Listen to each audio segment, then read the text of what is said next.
desde una hormiga hasta la ballena azul. En un principio buscamos caracterizar nuestra investigación de una forma completa, y por eso, con el fin de conocer cuánto saben con respecto al tema de las especies invasoras nuestros iguales, realizamos una encuesta a los estudiantes del Liceo Bicentenario San Pedro.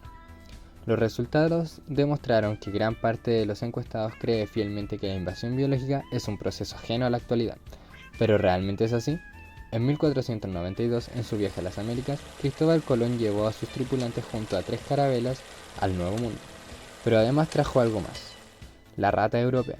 Está catalogada como una de las 100 especies exóticas invasoras más dañinas del mundo por la Unión Internacional para la Conservación de la Naturaleza. Aunque este hito es bastante moderno, porque en registros más antiguos podemos incluso catalogar de invasión biológica el gran crecimiento de la agricultura en el transporte de especies cultivadas como el trigo o la cebada en los tiempos de Mesopotamia o Egipto.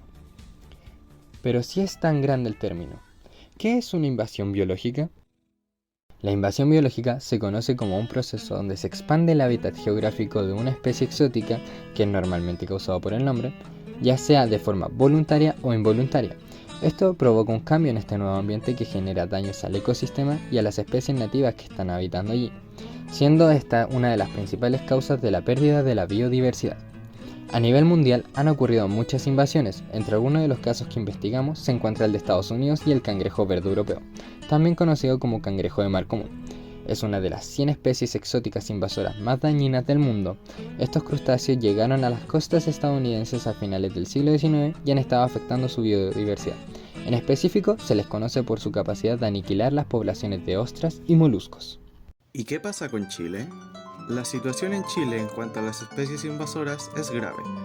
Un estudio realizado en el 2014 por el Ministerio del Medio Ambiente reveló que en Chile existen al menos 128 especies invasoras dentro de nuestro país. De estas 128, dentro de este mismo estudio, 27 especies han sido priorizadas como amenazas que ponen en peligro la biodiversidad del medio ambiente nacional. Esta grave situación nacional se puede evidenciar claramente en el caso de los castores al sur de Chile, para ser más específicos, en la zona de Tierra del Fuego. Esta especie fue introducida en la década de los 40 y hasta el día de hoy sigue siendo un problema latente en la Patagonia. Otro claro ejemplo de las peligrosas y dañinas que pueden ser las especies invasoras son las avispas chaqueta amarilla, especie que afecta gravemente a la vitivinicultura, dañando los frutos producidos en esta actividad. Con todo lo anterior dicho, queda claro lo peligrosa que es la situación de las especies invasoras en Chile.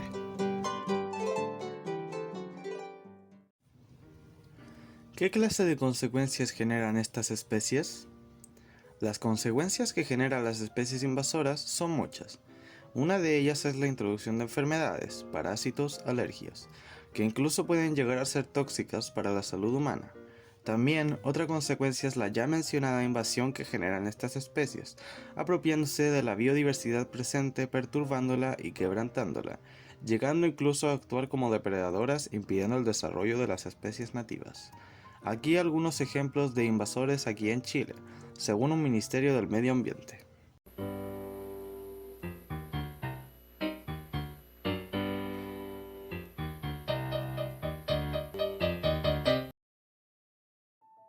Hongo quítrido, jacinto de agua, caña común, salicaria purpúrea, guayabo fresero, caracol manzana, mejillón mediterráneo, hormiga argentina, avispa común, pulgón verde del ciprés, liebre europea, castor americano, burro asilvestrado, avispa chaqueta amarilla, trucha común o café, carpa, tortuga de orejas rojas, gato doméstico, cabra, ratón común o laucha, jabalí, conejo, ciervo rojo, rata negra, abejorro europeo, zarzamora, pino con torta y eucalipto.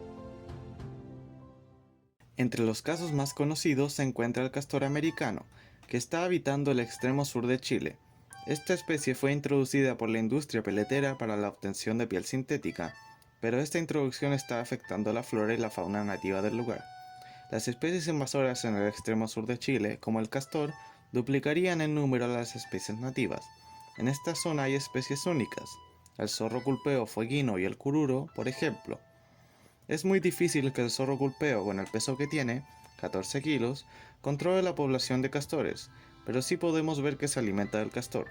destacó el profesor Cristóbal Briceño, académico del Departamento de Medicina Preventiva Animal de la Facultad de Ciencias Veterinarias y Pecuarias de la Universidad de Chile, en un estudio realizado por esta misma institución en 2020.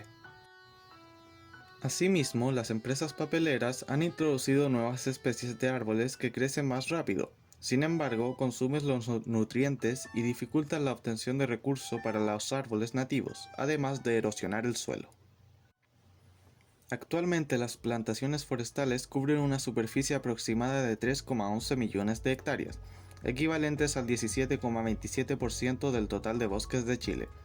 Según la actualización del Catastro de los Recursos Vegetacionales Nativos de Chile, información sacada de la CONAF, aproximadamente el 60% de esta superficie corresponde a pino radiata, el 33% a especies del género eucalipto y el resto a otras especies, tales como a triplex, tamarugo y pino oregón. Las plantaciones se encuentran localizadas principalmente entre las regiones de O'Higgins y los lagos. Esto afecta enormemente a la población chilena en este territorio, ya que según un estudio realizado por la Universidad de Chile, nos indica que las personas se pueden sentir angustiadas. Aunque no son todas, sí muchas piensan que los animales invasivos como los castores pueden contaminar el agua, lo que da la sensación de problema en la población. Esto se suma a que se puede afectar la sensación turística, afectando económicamente la zona geográfica. Entonces, ¿cómo podemos prevenir la llegada de especies invasoras? Si bien se sabe que las especies invasoras son introducidas deliberadamente con fines industriales, existen factores que pueden ayudar a determinar si una especie puede ser invasora o no, y de esta forma evitar su introducción o controlarla para que no exista una invasión biológica. Según la revista Muy Interesante, es posible saber en base a 3 factores si una especie puede ser invasora o no.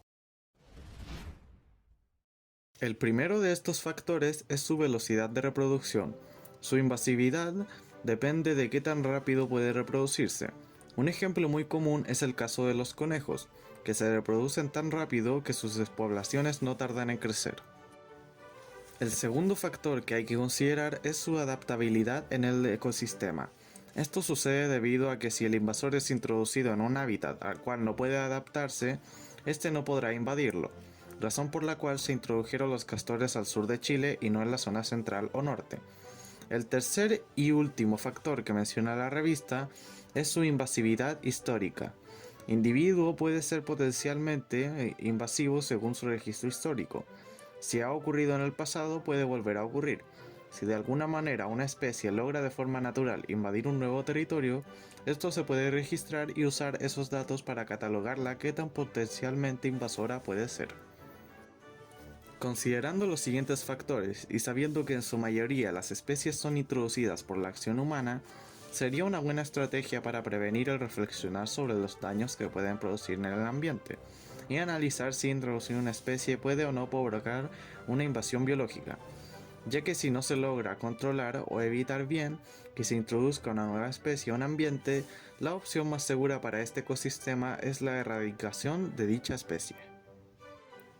Finalmente, podemos concluir que las especies invasoras son un riesgo altamente preocupante y si bien puede traer beneficios para las empresas, también amenaza el ecosistema nativo de las diferentes regiones, exponiendo tanto a su flora como a su fauna a un proceso de extinción acelerado. Dado que el nuevo espécimen puede lograr adaptarse y mejorar y limitar aún más los recursos de aquellos que ya estaban en la zona. Hay que concientizar sobre esto e informar, difundir sobre los riesgos a los que exponemos a nuestros idiomas nativos. Saber que si es inevitable la introducción de una especie, que sea controlada, y de esta forma el daño sería menor. Nos despedimos esperando que se hayan informado y si no nos volvemos a ver, buenos días, buenas tardes y buenas noches.